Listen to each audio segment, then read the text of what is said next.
திண்டிவனத்தை பொறுத்த வரைக்கும் பார்த்தீங்கன்னா சிப்காட் கொண்டு வந்திருக்காங்க. ஆனால் இளைஞர்களுக்கு யாரும் வேலைவாய்ப்பு அதிகமாக கொடுக்கறதில்ல. அப்போ இங்கே படித்த இளைஞர்கள் நிறைய பேர் வந்து பார்த்தீங்கன்னா ரெஸ்யூம் கொடுத்துருக்காங்க. அவங்களுக்கு இன்னும் கால்ஃபார் எதுவுமே பண்ணதில்லை.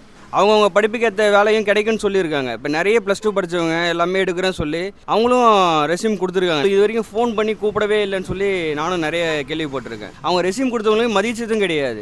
யூஜி படித்தவங்க, டிகிரி படித்தவங்க யாருமே எலிஜிபிள் இல்லை அப்படின்னு சொல்லி இன்னொரு ட்ராபேக் இங்கே இருக்குது. சிப்காட் எதுக்கு கொண்டு வந்தாங்க அப்படின்னா, விவசாய நிலத்தை அழிச்சிட்டு தான் நம்ம சிப்காட்டே கொண்டு வந்திருக்காங்க சார். ஸோ அப்போ கம்பெனிஸ் கொண்டு வரும்போது அங்கே இருக்கிற நீர் வளமும் பாதிக்கப்படுது. தினமும் லட்சக்கணக்கான லிட்டர் தண்ணி தேவைப்படுது இல்லைங்களா? ஸோ அதையும் நம்ம அவங்க எடுத்துக்கிறாங்க. எதனால அதெல்லாம் யூஸ் பண்ணிக்கிறாங்க? நிலத்தையும் எடுத்துக்கிட்டாங்க, தண்ணியும் எடுத்துக்கிட்டாங்க. சுற்றி இருக்கிற மக்கள் நல்லா இருக்கணும் தானே நம்ம கம்பெனி கொண்டு வர அலோவ் பண்ணாங்க. ஸோ வாழ்வாதாரத்துக்கு அவங்க வந்து பார்த்தீங்கன்னா ஃபுல்லாகவே அவங்க சப்போர்ட் பண்ணலை. ஸோ அது பண்ணாக்கா இன்னும் கொஞ்சம் நல்லா இருக்கும்னு நான் நம்புறேன். இப்போ 70% மக்களுக்கு வந்து வேலைவாய்ப்பு சுற்றி இருக்கிற இங்கே லோக்கலில் இருக்கிற மக்களுக்கு தான் வேலைவாய்ப்பு ஏற்படுத்தி கொடுக்கணுன்றத சட்டத்தை அவங்க வந்து கொண்டு வரணும் ஃபர்ஸ்ட்டு. இதுதான் எங்களை வேண்டுகோள்.